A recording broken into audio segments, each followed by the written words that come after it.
This is the Big O Show. This is the Big O Show. All right, Cam. Big O, what's up, man? Well, Cam, let me tell you something, my man. I have been off the flow bandwagon for a couple of months now, and today to me was another example of why I'm not a flow guy anymore. And the team you used to cover, they were smart. So let me have some fun here. Well, it's not really fun, but first half, okay?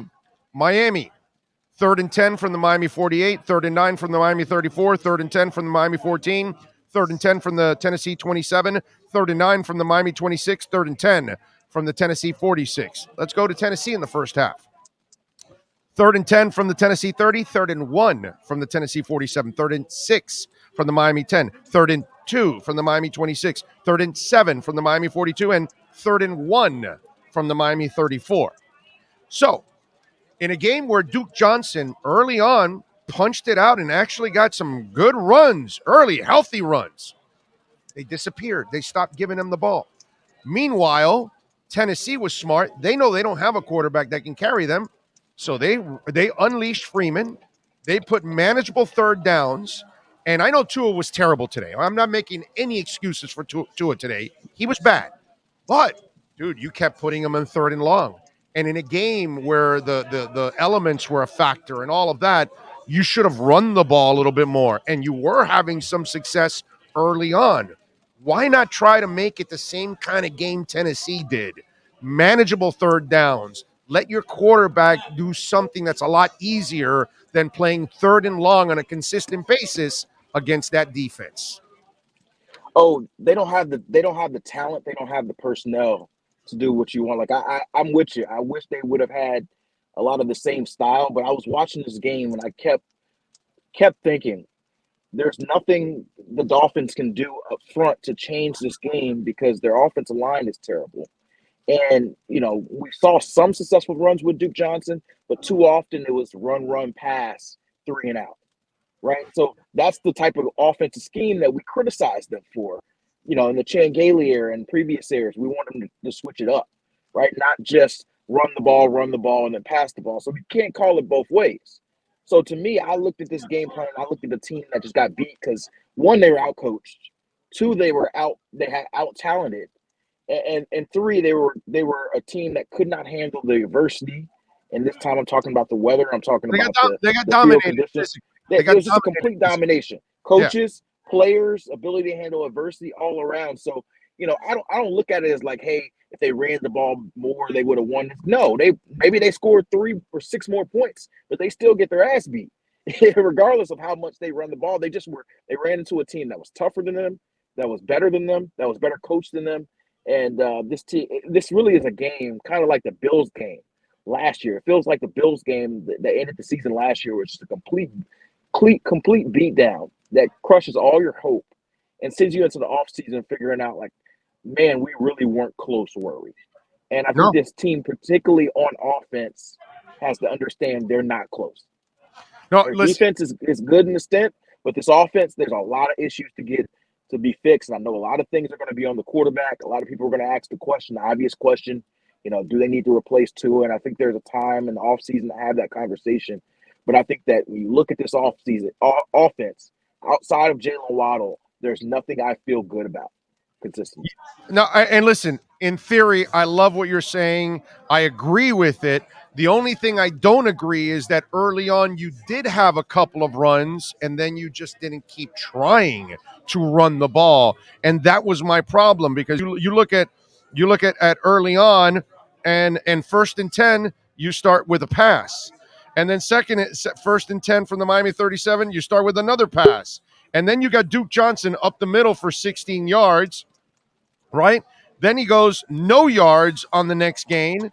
And then on 2nd and 10, you pass to Waddle, no gain. Now you're on 3rd and 10, you lose. So there you were able to, try to run the ball and have some success, but you weren't able to do it. Then you come back on the second drive, and it's 1st and 10, and Tua throws the ball. Then Johnson gets 1 yard, and now you're in 3rd and 9, and you're on a 3 and out. You know what I mean? So when you do have success, you don't bother to follow it up and try to continue to run the ball. On the third possession, it was Lindsey up the middle for no gain, and it's what you're talking about. And then it was an incomplete to Parker and a 1 yarder that Tua ended up running, so they end up punting again. Then you know what I mean? Yeah, yeah. It's almost like there was no rhyme or reason to what they were doing. And, Yeah. and that's the part that's kind of weird about everything that's going on. And to me, this No, is I'm one. with you on that, though. Now I'm wait a with minute. Now listen. I'm not excusing Tua. I'm a you. Tua Yeah. supporter. I'm a Tua believer, and all of that. He was terrible today, but I don't think the coaches assisted him the way the coaches assisted Ryan on the other side of the football. That's all I'm saying. Now, Big O, you got to call it both ways now here, right? Because I'm a supporter of Tua. We've talked about this on this show, but you got to call it the way it was. Ryan Tannehill outplayed Tua today, and you can't hide that. Like, I wouldn't say Tua was the sole reason they lost, but we talked a lot leading up to this game about Tua and Ryan Tannehill and the elements. So you got to call it what it is. Tua did not step up to the plate with the game on the line. Yes, his supporting system failed him. But if you're my franchise quarterback, you have to play better than you did in this game. Oh yeah, They did not get in the red zone one time today. Big yeah. O, not one time. No, they were Not terrible. even not even a single red zone trip all day. Terrible. And I could feel that the Dolphins, the Dolphins called a terrible game, but they had very little confidence in that Tua was going to be able to change things at the end. They ran that double reverse to Mike Gesicki, where Mike Gesicki's throwing the ball, and I'm like, that's a give up play to me. That's a play you run when you literally have nothing else, Right. nothing's working. You just throw this away. So I think this team has to really go back to the drawing board and figure out who we are as a team. That's going to be coaching staff. That's going to be players. That's going to be quarterback. So I do not give Tua out in this game based on No, how he I played. haven't either. I haven't either. I've never said that. Tua deserves a lot of the blame today, along with the coaches. And let me tell you, the defense too, man. The defense Yeah, knew that Foreman was coming at them because they weren't going to get a heavy dosage of 17 because 17 can't do that. So they did what yeah. they were supposed to do, run the hell out of Foreman and make it manageable for 17. And that's exactly what they did it to a T for the defense to know that they were going to be run on, and they still allowed it. That's embarrassing, dude. That's embarrassing. Yeah, absolutely. And it was interesting to hear post game Christian Wilkins say something to the effect that they figured us out. Because coming into this game, we talked about this defense and their disguises and how they were confusing other teams. Not one time did the Titans look confused. Not one time did Ryan Tannehill look out of in distress. The whole first half, they didn't sack him at all. I don't even know if they even touched him. Well, they So played more. They played you're more right. zone. They played more zone than they didn't Yep. blitz happy like they normally would. I don't know why, but they. I guess they must have figured that Tannehill was going to beat their blitz, which I would have taken my knowing what the game was. I would have taken my chances going after Ryan, and they didn't do that today. Yeah, they did. They didn't. Didn't bring the heat. They played a lot of zone, like you mentioned. Seemed like a game plan to play conservative and stop AJ Brown. And they did stop AJ Brown. They just didn't stop the run game at all, Exactly. and they didn't make Tannehill uncomfortable. So Exactly. I guess their goal was successful, but it wasn't enough to win, and they put up 35 points in the game. So let me ask you. Okay, so Flo is inconsistent as hell. His defense isn't as consistent as it should be since he's a defensive guru. You know, I can always count on Andy Reid to have a great offense. So I would imagine that normally, whatever that coach is, that part of the football is usually strong. So that defense Right. has given up plays when it's not supposed to. He's played players Mm-hmm. out of place, like Phillips, having him drop back in coverage instead of going after the quarterback. He can't hire an offensive staff. He's made 7 changes with the O-line and Yep. the OC. You tell me, why would you bring this guy back? And what makes you think that he could actually hire a really good offensive staff to fix the issues of this team for next year? Because that's where I have a hard time understanding why you would even bring back Brian Flores at this point. So I'm not with you on that. Oh, I'll have to say I don't agree with the fire Flores kind of narrative. I'm sure that's a reaction after this loss. Like he was certainly out coached. Oh no, There's no doubt. I've been on it for 10 weeks. Now this isn't This is where I hear you, but I don't agree with you on that. I think that Flores clearly hasn't proven that he can lead a playoff team, but I'm not out on his ability to coach completely. I think that his biggest weakness is what you mentioned. He really struggles to find somebody to lead his offense.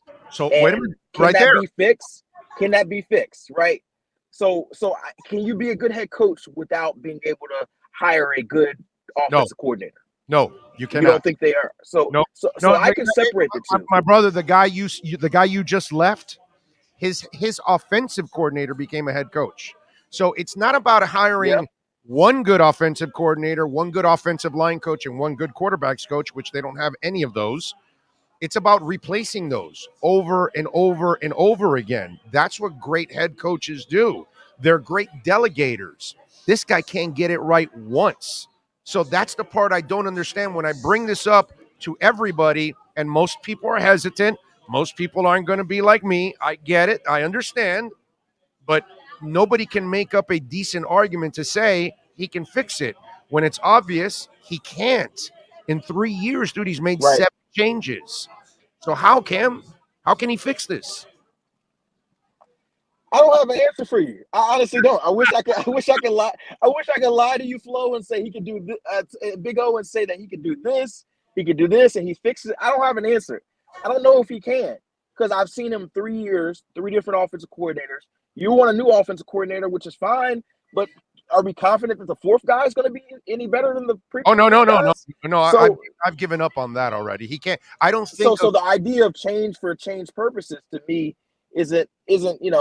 I think that you're in a really precarious spot for this Dolphins franchise because if you're going to support Tua, if you're going to be all in on Tua, then there has to be a dramatic change. And if you're not changing the quarterback, you're not changing the coach, you're not changing the GM, what changes? And to me, another offensive coordinator change is not enough of a dramatic change for this team to be in a better position. Well, not only that, Cam, I don't know how much snooping you've done. In that building, they know they don't have an offensive line coach either. Okay? Yeah. You go ahead and ask a couple questions in the building, and they don't even want to address that guy's position. Okay? I know you know a few people in that building. Call them and ask them about the O-line coach. And trust me, you're going to get very entertaining responses on the O-line coach. Right. I'm with you, Big O. I think there's probably a good chance they hire a new O-line coach this offseason as well. But look, changing position coaches, changing coordinators every year clearly does not fix the issue. No. So at some point it becomes the players, or it becomes the coaches, or it becomes both.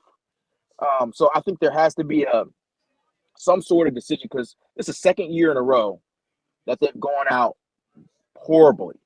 Like this is the end. The Chargers win today, the Dolphins will be eliminated, and this is essentially like the Bills game last year, the finale, the bad taste in your mouth, the thing that you're going to remember all offseason. So this all offseason, we're going to talk about this last game and why they choked it, they couldn't get it out, and the reasons are going to be this offense. So how do you fix this offense? And like I said, I'm a Tua supporter. I know that you are, Big O, but it's hard to picture this team dramatically changing the way they're currently constructed with Tua as the quarterback. Okay, so we'll wrap it up with this. What's the bigger problem then? The offensive players or the offensive coaches?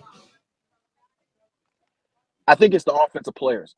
I'm a player blamer first because look, Big O, these coaches aren't playing on the field. I know. They don't put the product out there. So yes, the coaches are a factor to an extent, but the players have to be able to play. That offensive line is the worst offensive line I've seen in football consistently throughout the year. That receiving core outside of Jalen Waddle has really struggled to create anything. And I think that Tua has shown a lot of progress this year, but there's still questions about whether he can be a top 10 quarterback. So overall, the offensive players are a bigger issue than the coach, man. That's just kind of the way I see it. Follow him on Twitter at Cameron Wolf, and you can catch his work there at the NFL Network. And, of course, you can catch him twice a week here with the Fort Lauderdale Police Department, Miami Dolphins, and NFL Report. Cam, appreciate you, my brother. Thank you, as always. Happy New Year. Hope you had a good one. Happy New Year. And we'll talk again later in Head the to week. the airport now. Hopefully my flight is not delayed. Yeah, dude. I mean, they're canceling All right, man. thousands, dude. Yeah. Fingers crossed. Yeah, be safe. Safe travels, too. There you go. Cameron Wolf, baby, and the Fort Lauderdale Police Department, Miami Dolphins, and NFL Report.